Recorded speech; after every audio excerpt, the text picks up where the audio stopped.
नमस्कार साथियों। तो चलिए आज के दैनिक जागरण में क्या खास खबरें हैं उन्हें हम लोग एक एक करके देख लेते हैं।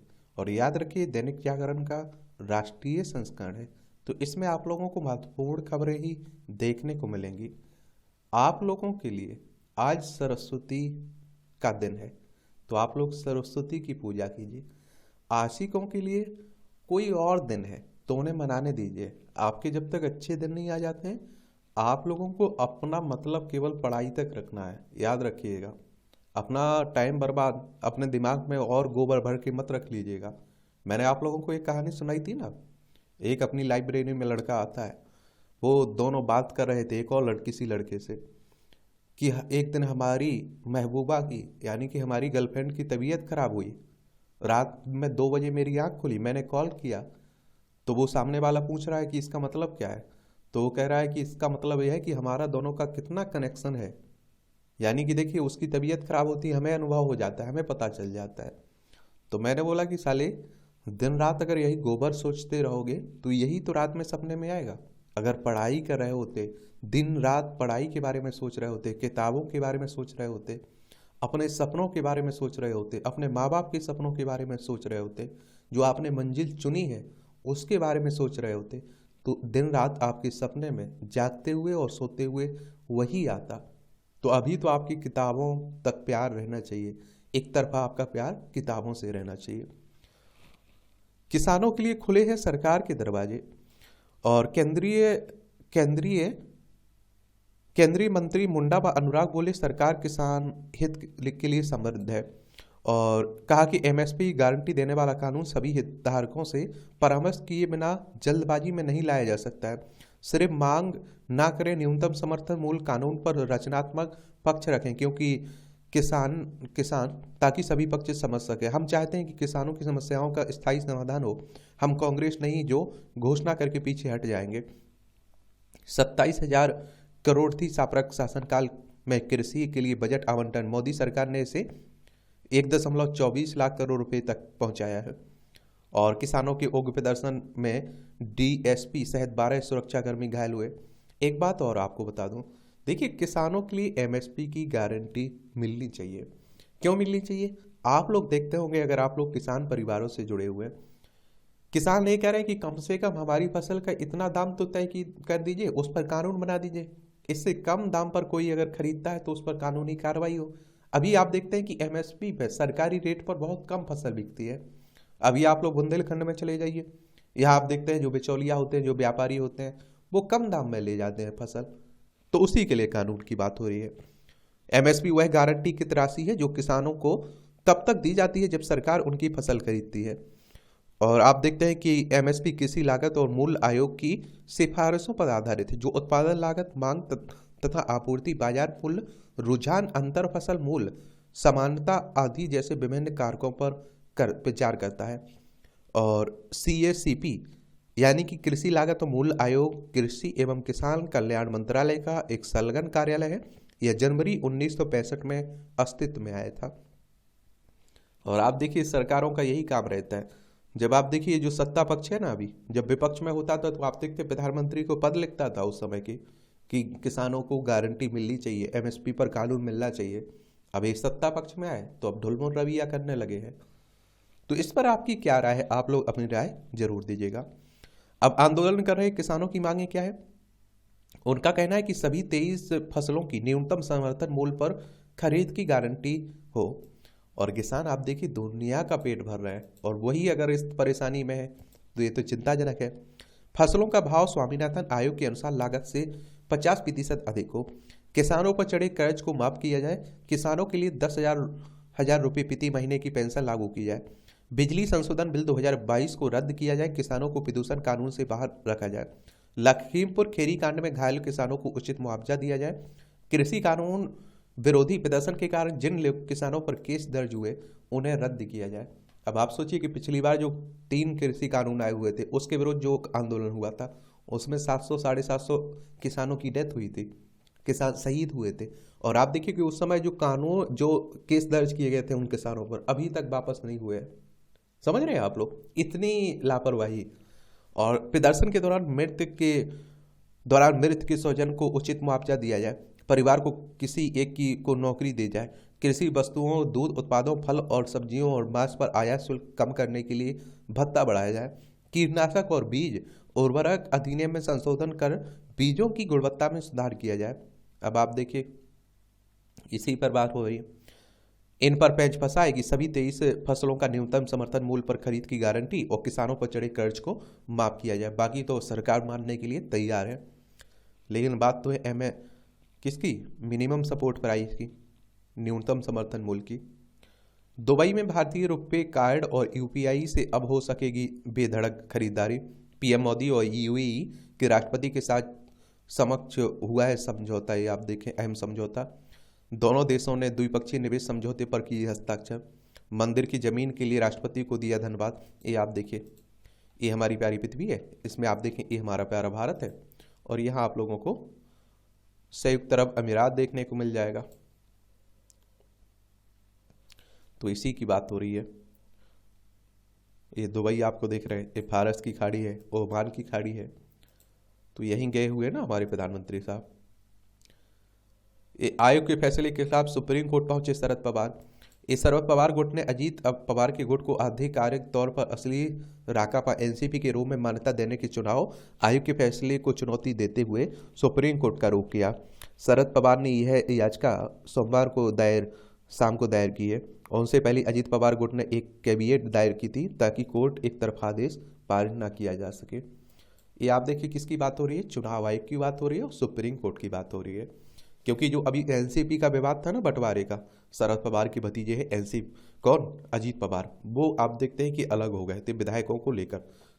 तो चुनाव आयोग ने उन्हीं के पास बहुमत होने के कारण उन्हें ही असली शिवसेना माना है। किसे, देखिए असली एनसीपी माना है। असली शिवसेना किसे माना था, जब आप देखिए उद्धव ठाकरे से अलग होकर एकनाथ शिंदे अलग हुए थे, तो उनके पास बहुमत था, तो उन्हें भी असली शिवसेना माना था।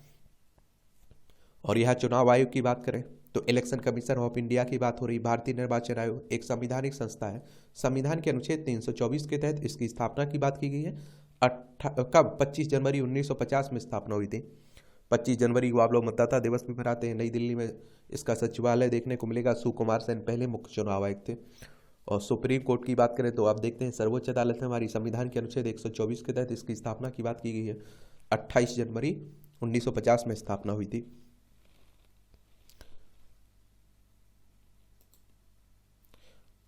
ये हेमंत सोरेन के करीबों के ठिकाने पर ईडी के छापे झारखंड में चले रहा है ना। ईडी यानी कि एनफोर्समेंट डायरेक्टरेट की बात कर रहा हूँ, प्रवर्तन निदेशालय की। और इसकी स्थापना कब हुई थी, इसका हेडक्वार्टर आपको नई दिल्ली में देखने को मिल जाएगा। 1 मई 1956 में इसकी स्थापना हुई थी। जेई मेन के पहले चरण में 23 छात्रों की 100% अंक हैं। एनटीए ने तड़के 3 बजे जारी किया इंजीनियरिंग प्रवेश परीक्षा का परिणाम। दिल्ली के माधव और इप्सित ने भी हासिल किया 100% स्कोर। 27 जनवरी से 1 फरवरी के बीच हुई थी परीक्षा। दूसरे चरण की परीक्षा अप्रैल में होना है। देखिए चलिए अच्छी बात है। 11 आप देखते हैं कि 70 लाख परीक्षार्थी 12.21 लाख ने कराया था रजिस्ट्रेशन। और 312 शहरों के 544 केंद्रों पर आयोजित हुई थी परीक्षा। विदेश में भी बनाए गए थे परीक्षा केंद्र। 11 दिनों में परीक्षा का परिणाम घोषित कर एनटीए ने बनाया एक नया रिकॉर्ड। और जो आप देखते हैं कि इंजीनियरिंग में दाखिले के लिए परीक्षा होती है ना, उसी की बात हो रही है। जिस तरह से आप लोग नीट की मेडिकल में जाने के लिए परीक्षा देते हैं, उसी तरह। सोनिया की राजस्थान से राज्यसभा के लिए नामांकन की तैयारी है। यात्रा को ब्रेक देकर राज्यसभा उम्मीदवारी के तय करने दिल्ली पहुंचे राहुल। और देखिए राज्यसभा की बात करें तो आप सभी जानते हैं कि इसका चुनाव, इसमें जो उम्मीदवार होता है उसकी उम्र कम से कम कितनी होनी चाहिए, 30 साल होनी चाहिए। और इनमें आप देखते हैं 245 सदस्य होते हैं टोटल राज्यसभा के, जिसमें 233 सदस्यों का चुनाव आपके विधायकों के द्वारा होता है। 12 सदस्यों का चुनाव राष्ट्रपति करते हैं, मनोनीत करते हैं एक तरह से, ठीक है। चुनाव में इंटरनेट मीडिया पर कसेगा शिकंजा। लोकसभा चुनाव से पहले इंटरनेट मीडिया पर झूठी और भ्रामक खबरों पर नजर रखने को चुनाव आयोग ने जारी की गाइडलाइन। प्रत्याशियों के साथ ही उनके स्वजन और राजनीतिक दलों के पदाधिकारियों के इंटरनेट मीडिया अकाउंट पर रखी जाएगी नजर। ये आपकी खबर है राष्ट्रीय राजधानी से जुड़ी हुई है। सरकारी अस्पतालों के मूलभूत ढांचे में सुधार के लिए विशेषज्ञ समिति गठित। हाई कोर्ट ने समिति को 1 महीने के अंदर पहली रिपोर्ट दाखिल करने का आदेश दिया है। और ILBS के चांसलर डॉक्टर AK सरीन की अध्यक्षता में बनी 6 सदस्यीय समिति, और इन समिति को इन बिंदुओं पर आप देखते हैं देना है सुझाव। स्वास्थ्य बुनियादी ढांचे के मुद्दे पर विस्तार से विचार करें और बुनियादी ढांचे के अनुकूलन के तरीकों और साधनों का सुझाव दें। अस्पताल में ICU और अन्य बेड के संबंध में वास्तविक समय की जानकारी प्राप्त करने के लिए एक कंट्रोल रूम स्थापित करने के लिए तकनीक तैयार करने पर सुझाव। विभिन्न सरकारी अस्पतालों में दवाओं, उपकरणों और उन उपकरणों के प्रबंधन के लिए स्टाफ सुनिश्चित करने के तरीकों और साधन सुझाएं। जिला अदालत को मजबूत करने, रेफरल अस्पताल पर तनाव कम करने के तरीकों और साधन सुझाएं। कमेटी में आप देखते हैं कौन कौन है। तो अदालत ने डॉक्टर SK सरीन की अध्यक्षता में 6 सदस्यीय समिति का गठन किया है। समिति में डॉक्टर सरीन के अलावा एम्स के एंड्रोक्राइनोलॉजी और मेटाबॉलिज्म के विभाग के अध्यक्ष व professor doctor Nikhil Tandon, AIIMS RPI centre के डॉक्टर DK शर्मा, LNJP अस्पताल निदेशक के डॉक्टर सुरेश कुमार, चिकित्सा विज्ञान महाविद्यालय के प्राचार्य बाल रोग विभाग के प्रोफेसर डॉक्टर पीयूष गुप्ता और ILBS के कुलपति व प्रोफेसर डॉक्टर दीपक के टेम्पे को शामिल किया गया है। एक बात और आपको बता दूं, आप लोग सोचिए कभी कि अगर आप मान लीजिए जो आधारभूत ज़रूरतें हैं लोगों की, जैसे शिक्षा हो गया, स्वास्थ्य हो गया, अगर आप सोचिए कि हमारे देश में अच्छी स्थिति होती, जो सरकारी हॉस्पिटल है, सरकारी स्कूल है, इनकी अच्छी स्थिति होती, तो आप सोचिए कि कितनी अच्छी बात रहती। और मुझे लगता है कि फिर लोगों की अगर सैलरी भी कम रहती ना, उन्हें पैसा भी कम वेतन के रूप में मिलता ना, तो काम चल जाता, क्योंकि सबसे ज़्यादा खर्च तो इन्हीं दोनों पर हो रहा है।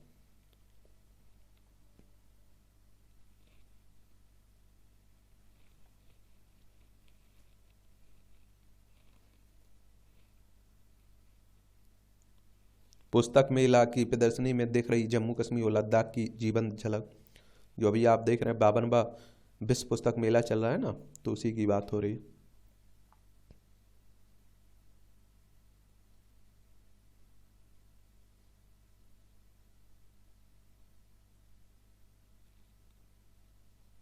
स्वाधीनता के बाद पहली बार जम्मू कश्मीर हाउस में बसंत उत्सव। उपराज्यपाल मनोज सिन्हा ने की मां सरस्वती की पूजा अर्चना। 7 दिवसीय उत्सव में बदलते कश्मीर की दिख रही है झलक। यह भारत और UAE की दोस्ती की जयकार का समय है, PM मोदी साहब कह रहे हैं। अहलन मोदी कार्यक्रम में बोले PM, प्रगति में साझेदार है भारत। UAE अब भारत का तीसरा सबसे बड़ा व्यापारिक भागीदार और 7वां सबसे बड़ा निवेशक है। पर वक्त की कलम से लिख रहे हैं बेहतर भविष्य की पटकथा। दुबई में नया CBSE कार्यालय खोलने की घोषणा भी की जा गई है। और आप देख रहे हैं कि UAE में सर्वश्रेष्ठ शिक्षा उपलब्ध कराने की प्रतिबद्धता व्यक्त करते हुए मोदी ने कहा कि UAE के स्कूल में 1.5 लाख से अधिक भारतीय छात्र पढ़ रहे हैं। अबू धाबी में भारत माता की जय के नारे भी गूंजे। ब्रिटिश सांसद प्रीति पटेल ने प्रवासी भारतीयों का उत्सव भी मनाया। चलिए, तो गए हुए हैं। जब भी हमारे प्रधानमंत्री साहब जाते हैं तो उस देश के बारे में एक सामान्य जानकारी जरूर रखा करिएगा, देख लिया करिएगा मैप में कहाँ क्या है। गंगा यमुना के जल व राजस्थान के बलुआ पत्थर से बना है अबू धाबी का मंदिर। प्रधानमंत्री नरेंद्र मोदी आज करेंगे खाड़ी क्षेत्र के इस सबसे बड़े मंदिर का उद्घाटन। पत्थर लाने के लिए इस्तेमाल किए गए बक्सों की लकड़ी से बना मंदिर का फर्नीचर। सबसे पुराने परिवार ने दुबई के मंदिर से जुड़ाव को किया याद। अबू धाबी में जब खाड़ी क्षेत्र इस सबसे बड़े मंदिर का उद्घाटन होने जा रहा है, तो इस अवसर पर UAE में 100 से अधिक वर्षों से रह रहे भारतीय परिवार ने दुबई में स्थित मंदिर से अपने जुड़ाव को याद किया है। और दीपक भाटिया के दादा उत्तम चंदन भाटिया बात्रा नाम से लोकप्रिय 1920 में दुबई में पहुंचे थे। और दुबई में uncles of building material trading के प्रबंध निदेशक भाटिया ने बताया कि दुबई में सबसे पुराना मंदिर है जो लगभग 100 वर्ष पुराना है। विभिन्न देवताओं के मंदिर में आप देखिए 7 मंदिर हैं, जिनमें प्रत्येक भारत के उत्तर, पूर्व, पश्चिम और दक्षिण भागों के विभिन्न देवताओं को समर्पित है। इसमें भगवान राम और सीता, भगवान हनुमान, भगवान शिव, पार्वती, गणेश, कार्तिक, भगवान जगन्नाथ, भगवान कृष्ण और राधा, श्री अक्षय पुरुषोत्तम महाराज, भगवान तिरुपति बालाजी और भगवान अयप्पा शामिल हैं इसमें।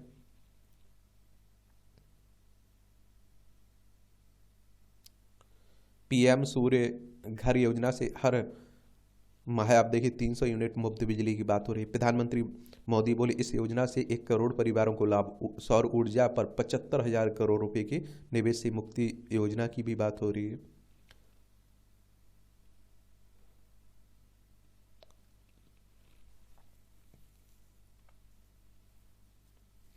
वैष्णव बोले कि बुलेट ट्रेन के लिए मोदी 3.0 से जुड़े। ये आप देखते हैं कि यानी कि सरकार के तीसरे कार्यकाल की ओर आप देखते हैं संकेत कर रहे हैं। समझ रहे हैं आप लोग कि 2024 में भी हमें जिताइए। संदेश खाली में राज्य सरकार के धारा 144 के आदेश को किया खारिज। हाईकोर्ट ने महिलाओं के यौन उत्पीड़न के आरोप का स्वतः संज्ञान लिया है। कलकत्ता पश्चिम बंगाल में जमानत याचिकाएं 2 और अग्रिम जमानत याचिकाएं 6 सप्ताह में निपटाएं। गुजरात हाईकोर्ट ने अपने एक महत्वपूर्ण आदेश में कहा कि राज्य की सभी अदालतें जमानत याचिकाओं को 2 सप्ताह में और अग्रिम जमानत याचिकाओं को 6 सप्ताह की समय सीमा के अंदर निपटाएं। हाईकोर्ट ने इस संबंध में सुप्रीम कोर्ट के निर्देशों का ईमानदारी से पालन करने को कहा है।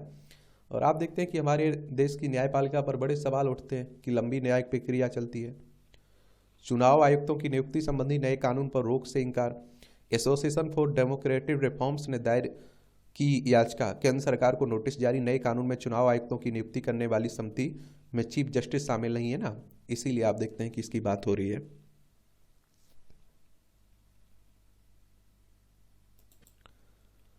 ये आप देखें याचिका में मुख्य चुनाव आयुक्त और अन्य चुनाव आयुक्तों नियुक्ति सेवा की शर्तें कार्यालय की अवधि अधिनियम 2023 की संवैधानिक वैधता को चुनौती दी गई थी।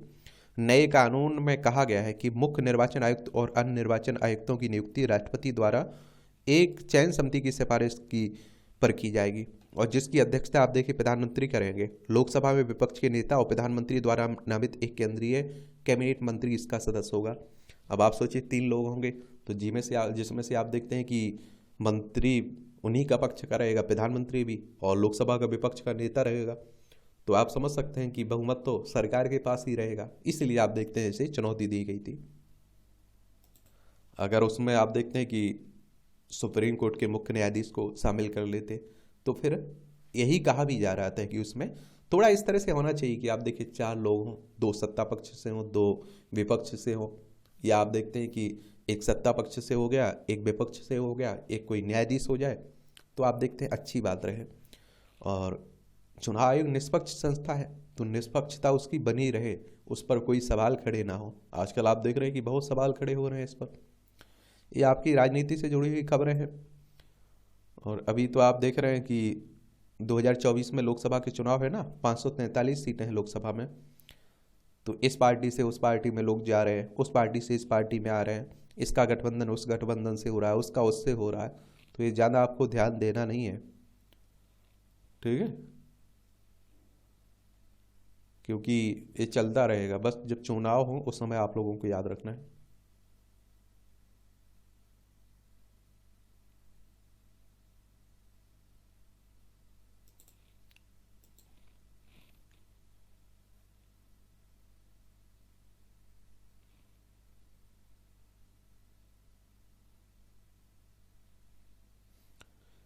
ये बिहार में माले विधायक की समाप्त होगी सदस्यता। 9 वर्ष पुराने किसान जेपी सिंह हत्याकांड के मामले में अदालत का फैसला है, उम्र कैद की सजा सुनाई गई ना। और इसलिए आप देखते हैं कि 2 साल या 2 से अधिक साल की किसी को सजा सुनाई जाती है तो उसकी, अगर वो विधायक है, किसी सदस्य है, लोकसभा का सदस्य है, तो उसकी सदस्यता रद्द हो जाती है। तो उसी की बात हो रही है।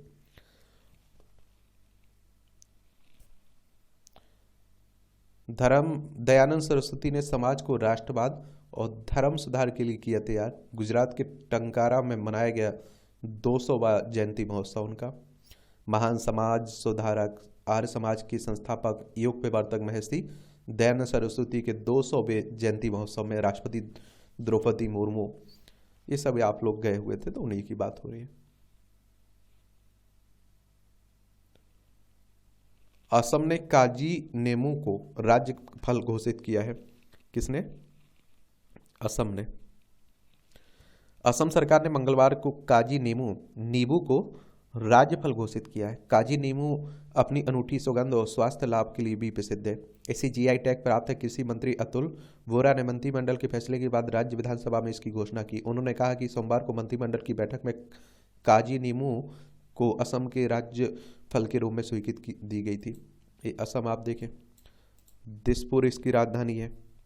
इसकी अंतर्राष्ट्रीय सीमा आप देखें तो भूटान से लगती, बांग्लादेश से लगती। राज्यों में आपका पश्चिम बंगाल, मेघालय, त्रिपुरा, मिजोरम, मणिपुर, नागालैंड, अरुणाचल प्रदेश से लगती है। गुलाब चंद कटारिया यहाँ के राज्यपाल हैं।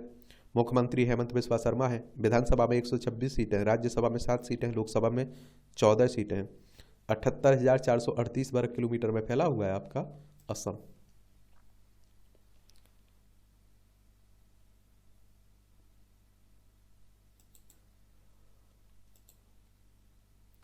मैं कहता हूँ देखिए, किसानों जो आप देख रहे हैं कि भीषण जाम भी लग रहा है जब किसान आंदोलन के लिए आगे बढ़ रहे हैं।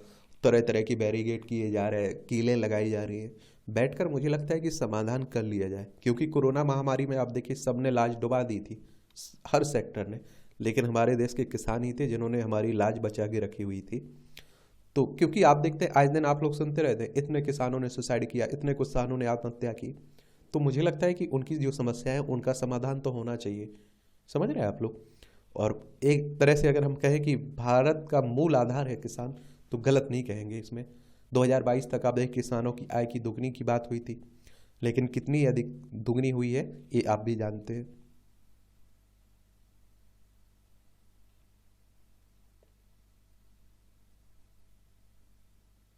10 वर्षों में गेहूं का एमएसपी 875, धान का आप देखते हैं कि 823 बढ़ा है। अभी 24 फसलों पर एमएसपी है। विधि व्यवस्था की अनदेखी कर दिल्ली में प्रवेश को आतुर किसानों की मांग को सभी फसलों के लिए न्यूनतम समर्थन मूल्य की गारंटी प्रमुख है। और एक बात यह है कि एमएसपी है, लेकिन आप देखते हैं कि जिस तरह से किसान किस जो व्यापारियों के जाल में फंसते हैं और फिर आप देखते हैं कि कम कीमत उन्हें मिलती है, वो परेशानी है। और आप देखते हैं कि सरकारी दुकान पर कितने दिन उन्हें लाइन में लगना पड़ता है, ये व्यवस्था उसकी परेशानी। इसलिए वो सरकारी रेट पर ना बेच कर वो उन्हें दे देते हैं, बिचौलियों को दे देते हैं। क्योंकि बिचौली आप देखते हैं कि किसानों के खेत पर आते हैं, वहीं से तुलवा कर चले भी जाते हैं। तो उन्हीं की बातें हो रही हैं। राष्ट्रीय फिल्म पुरस्कार श्रेणी से हटाए गए इंदिरा गांधी व नरगिस दत्त के नाम। दादा साहब फाल्के पुरस्कार राशि में हुई बढ़ोतरी। समिति के सुझाव पर फिल्म पुरस्कारों में बदलाव हुए हैं। ये 70वें राष्ट्रीय फिल्म पुरस्कार 2022 के नियम में विभिन्न श्रेणियों की दिए जाने वाले सम्मान के लिए परिवर्तन किए गए हैं।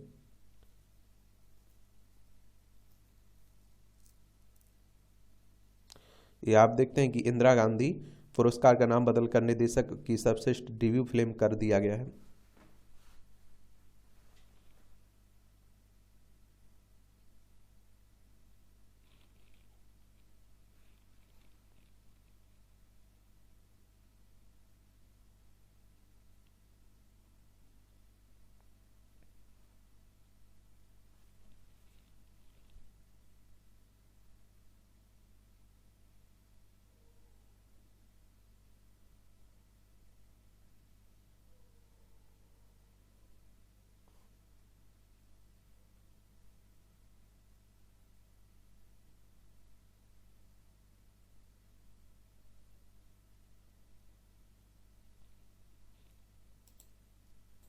जो आपके दैनिक जागरण का संपादकीय पाठ रहता है ना, उस पर हम लोग अलग से क्लास लेते हैं, और वो शाम की आपकी क्लास आती है 6 बजे। तो उसे ज़रूर देखा करिएगा। वो आपको प्रीलिम्स में, मुख्य परीक्षा में, इंटरव्यू में, हर जगह मदद पहुंचाता है। गैर अनाज खाद्य उत्पादों से बढ़ेगा कृषि निर्यात। देखिए, निर्यात का मतलब होता है कुछ आप बेच रहे हैं, आयात का मतलब होता है कुछ खरीद रहे हैं। ठीक है। एपीडा ने फल, सब्जी और अन्य प्रसंस्कृत खाद्य उत्पादों के लिए अब तक 20 आइटम की पहचान की है। और किसान उत्पादक संगठनों को कृषि निर्यात के लिए किया जा रहा है प्रोत्साहित। चावल, चीनी, गेहूं और प्याज जैसे उत्पादों के निर्यात पर केंद्र ने लगा रखी है रोक। 119 एफपीओ अब तक निर्यातक बन चुके हैं एपीडा की मदद से, और 50% है कृषि निर्यात में अनाज निर्यात की हिस्सेदारी। दशहरी आम के निर्यात में 140% के इजाफा की बात हो रही है। ये आप देखिए, उत्पाद हो गए, उत्पादक स्थान हो गए, और निर्यात होने वाली जगह हो गई। 2023-24 में जिन खाद्य पदार्थों की पहली बार निर्यात शुरू हुई: अमरूद बारामती यूएई, केला बारामती, रूस, नीदरलैंड व सऊदी अरब। आलू पूर्वांचल यूएई, खासी संतरा मेघालय दवाई, आलू की पाकुर झारखंड, सिंगापुर। बीस और नींबू असम, लंदन। सिंघाड़ा वाराणसी यूएई, गेंदा वाराणसी यूएई, काजू Orissa, Bengal, Bangladesh, Qatar, Malaysia, America. ताजी सब्जी उत्तराखंड, बहरीन जाती है। पोंगल एम्पर, नीलाकुट्टी, अबू धाबी। मिक्स्ड अचार कर्नाटक यूएई, श्री अन्न पंजाब, ऑस्ट्रेलिया। ये जाता है ऑस्ट्रेलिया। 20 लाख करोड़ का मार्केट कैप छूने वाली कंपनी बनी RIL, यानी कि आप देखिए रिलायंस इंडस्ट्री लिमिटेड की बात हो रही है। गो फर्स्ट की दिवाला प्रक्रिया की समय सीमा बढ़ी है। एयरलाइन है ना गो फर्स्ट, उसी की बुरी स्थिति चल रही, तो उसी की बात हो रही है। वेदांत एल्यूमिनियम ने शुरू किया ई-कॉमर्स प्लेटफॉर्म। इलेक्ट्रॉनिक उपकरणों के उत्पादन को करेंगे प्रोत्साहित। ये बैंकिंग और IT सेक्टर में खरीदारी से उछला बाजार। म्यूचुअल फंड प्रबंधन अधीन संपत्ति में महाराष्ट्र की सर्वाधिक हिस्सेदारी है। जनवरी 2024 तक कुल प्रबंधन परिसंपत्ति का आंकड़ा 52.89 लाख करोड़ रुपये था। और छोटे राज्यों में भी आप देखिए निवेश में लगातार हो रही बढ़ोतरी। गोल्ड ETF की चमक जारी, जनवरी में आप देखें कि 657 करोड़ निवेश हुए। गोल्ड एक्सचेंज ट्रेडेड फंड की बात हो रही है।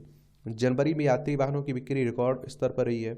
टाटा ने बैटरी की लागत कम होने से EV की कीमतों में भी कटौती की है। SUV की मजबूत मांग के दम पर यात्री वाहनों की बिक्री 13% बढ़कर 3,93,250 इकाई पहुंच चुकी है। दोपहिया वाहनों की बिक्री जनवरी में सालाना आधार पर 15% बढ़कर 14,58,859 इकाई रही है।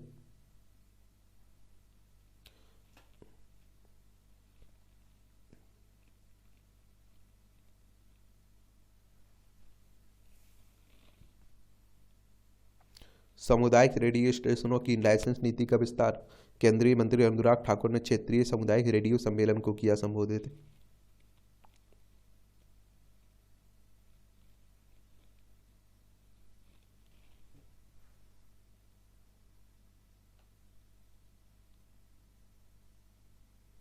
रक्षा मंत्रालय व BEL के बीच 2,269 करोड़ रुपए खरीद समझौता हुआ है।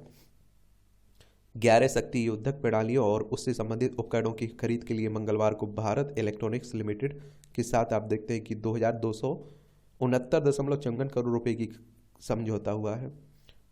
और इलेक्ट्रॉनिक युद्ध प्रणाली शक्ति भारतीय नौसेना के अग्रिम पंक्ति के युद्धपोतों में स्थापित की जाएगी।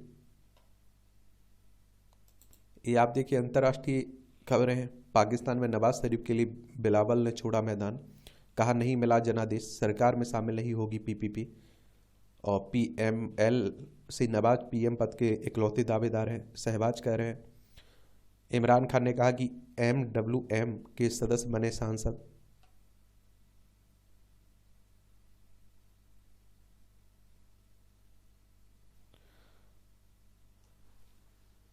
ये आप देखते हैं कि सन 2009 में बनी MWM का हाल के चुनाव में जीतकर एक प्रत्याशी नेशनल असेंबली में पहुंचा है। एक बात और आपको बता दूं, इस पार्टी में शामिल होने के बाद आप देखिए जो 70 सीटें हैं ना, नामी सीटें हैं ना, उसमें भी आप देखिए पार्टी को हिस्सेदारी मिल जाएगी। इसलिए ये लोग शामिल हो रहे हैं, क्योंकि जो रजिस्टर्ड पार्टी नहीं रहती उन्हीं को उसी क्रम में आप देखते दी जाती है सीटें। आसिफ अली जरदारी का अगला राष्ट्रपति बनना लगभग तय माना जा रहा है। PPP की बैठक के बाद बिलावल भुट्टो ने जताई इच्छाएं। ये पाकिस्तान का चल रहा है। देखिए लद्दाख व जम्मू कश्मीर, पंजाब, राजस्थान, गुजरात, 5 राज्यों की सीमा लगती है हमारी। ये इजराइल और आप देखते हैं कि हमास में चल ही रहा है। समझौता न होने देने का आरोप लगा UN में, भिड़े रूस और पश्चिम देश। यूक्रेन को लेकर संयुक्त राष्ट्र में बुलाई गई सुरक्षा परिषद की बैठक। रूस ने पश्चिमी देशों पर लगाए समझौते को नष्ट करने का आरोप। पश्चिमी देशों ने रूस पर अपने पड़ोसी पर आक्रमण करने का दोष मढ़ा।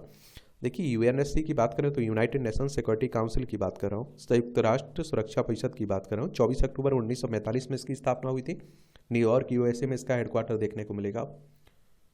और इसमें 15 सदस्य होते हैं, जिनमें 5 स्थायी सदस्य हैं। स्थायी सदस्य के नाम आप लोग याद रखिएगा: चीन, फ्रांस, रूस, यूनाइटेड किंगडम, संयुक्त राज्य अमेरिका।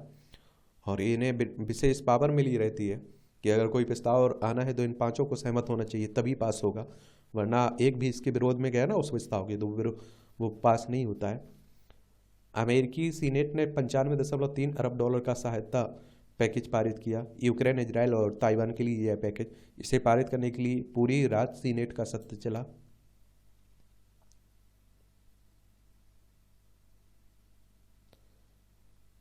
ये भारतवंशी सोनाली कोर्डे ने USAID प्रशासक की सहायक के रूप में आप देखिए शपथ ली है, United states agency for international development के। भारतवंशी मीरा जोशी न्यूयॉर्क में MTA बोर्ड में नामित हुई है, मेट्रोपॉलिटन ट्रांसपोर्ट अथॉरिटी में।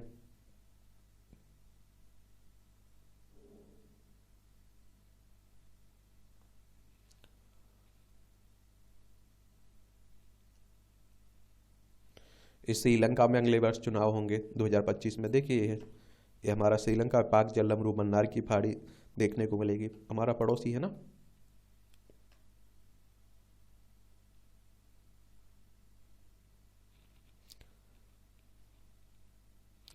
समुद्र में पलटा जहाज, तेल का रिसाव। ये आप देखिए द्वीपीय देश त्रिनिदाद और टोबैगो में समुद्र के में पलटे जहाज से तेल का रिसाव हो गया है। ये आपके खेल की खबरें हैं, ये भी देख लिया करिएगा। क्रिकेट को तो आप लोग काफ़ी पसंद करते हैं, तो एक एक गेंद देखते होंगे मुझे लगता है। हजारे की कौशल को टक्कर देने वाले बल्लेबाज थे दत्ता राव। पूर्व भारतीय कप्तान दत्ता जी का 95 वर्ष की आयु में मंगलवार को बड़ौदा में हुआ निधन। सबसे उम्रदराज भारतीय टेस्ट क्रिकेटर थे। इंग्लैंड के विरुद्ध किया था इन्होंने पदार्पण। दाएं हाथ के बल्लेबाज दत्ता जी ने 1952 में लीड्स में इंग्लैंड के विरुद्ध पदार्पण किया था। उनका अंतिम अंतर्राष्ट्रीय मैच 1961 में चेन्नई में पाकिस्तान के खिलाफ था। और गायकवाड़ ने रणजी ट्रॉफी में 1947 से 1961 तक बड़ौदा का प्रतिनिधित्व किया। उन्होंने 3139 रन बनाए, जिसमें 14 शतक शामिल हैं। उनका सर्वोच्च महाराष्ट्र के खिलाफ नाबाद 249 रन था। इस जोसेफ एमी महीने सर्वश्रेष्ठ खिलाड़ी चुने गए। भारतीय महिला हॉकी टीम के सामने नीदरलैंड की चुनौती है अब। गुकेश बाहर, कार्लसन की शानदार वापसी हुई। ग्रैंड मास्टर डी गुकेश की बात हो रही है। अबू धाबी नाइट राइडर्स को दुबई कैपिटल्स ने किया नॉकआउट ILT20 में। यूडब्ल्यू ने WFI से निलंबन हटाया। कुश्ती की वैश्विक संस्था ने WFI को दिया निर्देश, पहलवान बजरंग विनेश और साक्षी के विरुद्ध नहीं करें भेदभाव कार्रवाई। और भारतीय कुश्ती महासंघ ने किया निर्णय का स्वागत। चलिए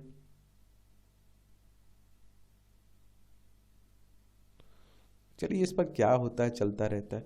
भारतीय हेमत थ्रो एथलीट रचना कुमारी पर 12 वर्ष का प्रतिबंध।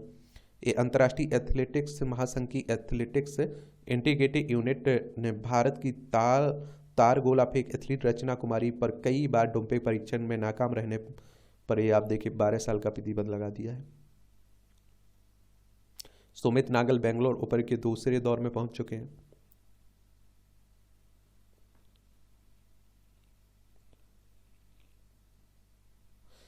कन्हैयालाल हत्याकांड हुआ था ना राजस्थान में, तो उन्हीं पर आरोप तय हो गए। उन आरोपियों पर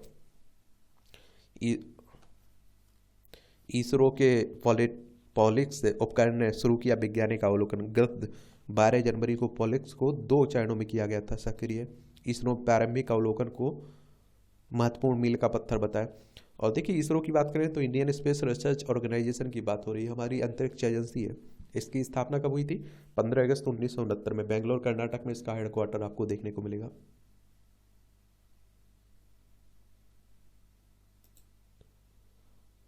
पांच बातें बचाएंगी आपको मौसमी दुष्प्रभाव से। एलर्जी, सांस का संक्रमण, चिड़चिड़ापन, रिहाइड्रेशन, त्वचा संक्रमण, ये सब आप लोग पढ़ लिया करिए अगर आप लोगों को पढ़ना हुआ करे तो। वर्ल्ड ह्यूमन स्प्रेड डे 17 फरवरी को मनाया जाता है। स्वस्थ रहिए, खान पान पर भी ध्यान रखिए। अंतर्राष्ट्रीय बाल कैंसर दिवस 15 फरवरी को मनाया जाता है।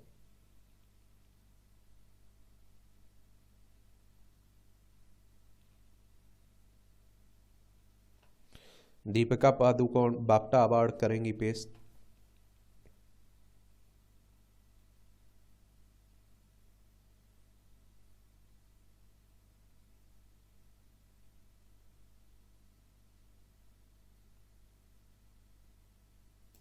यहाँ भी आपको जनरल नॉलेज की जानकारी मिल जाती है, परीक्षा के पॉइंट ऑफ व्यू से भी पॉइंट मिल जाते हैं। अमेरिका में वीडियो से शेयरिंग प्लेटफॉर्म यूट्यूब की शुरुआत हुई। ये स्टीव चैन, चार्ड हार्ली और जावेद करीम ने 2005 में आज ही वीडियो शेयरिंग प्लेटफॉर्म यूट्यूब की शुरुआत की थी। 23 अप्रैल 2005 में यूट्यूब पर पहला वीडियो अपलोड किया गया। समय के साथ यूट्यूब की लोकप्रियता बढ़ती गई और वर्तमान में लगभग 1 अरब लोग इसका इस्तेमाल कर रहे हैं। बेंगलोर में इंडियन एयरलाइंस का विमान हुआ दुर्घटनाग्रस्त। 1990 में आज ही के दिन इंडियन एयरलाइन का विमान A320 बोइंग बेंगलोर में गोल्फ कोर्स पर दुर्घटनाग्रस्त हो गया था। विमान को कुछ माह पहले ही इंडियन एयरलाइन को सौंपा गया था। दुर्घटना में विमान में सवार 146 लोगों में से 97 की मौत हो गई थी। कुशल राजनेता के रूप में याद की जाती है सुषमा स्वराज। भाजपा नेता और पूर्व विदेश मंत्री सुषमा स्वराज का जन्म 1952 में आज ही अंबाला कैंटोनमेंट हरियाणा में हुआ था। 1973 में सुप्रीम कोर्ट में वकालत शुरू की। 1977 में हरियाणा विधानसभा का चुनाव जीतकर चौधरी देवी लाल सरकार में सबसे युवा कैबिनेट मंत्री बने। 1980 में भाजपा का गठन हुआ और सुषमा स्वराज पार्टी में शामिल हो गई। 1996 में केंद्र सरकार में सूचना प्रसारण मंत्री बनी। 1998 में दिल्ली के पहली बार महिला बनी मुख्यमंत्री और 2014 में नरेंद्र मोदी सरकार में विदेश मंत्री बनी। 6 अगस्त 2019 को उनकी डेथ हो गई थी। ब्राजील में सांबा स्कूल की परेड। ब्राजील में विश्व प्रसिद्ध कार्निवल परेड की अंतिम रात्रि को रियो डी जेनेरियो की सावा ड्रोम में हुइराडोरो सांबा स्कूल के कलाकारों ने खास तरह की पोशाक पहनकर अपना प्रदर्शन किया और विश्व के सबसे बड़े उत्सवों में शामिल इस कार्निवल में अंतिम रात्रि को सभा स्कूल चैंपियनशिप के प्रतिष्ठित खिताब के लिए प्रतिस्पर्धी करते हैं।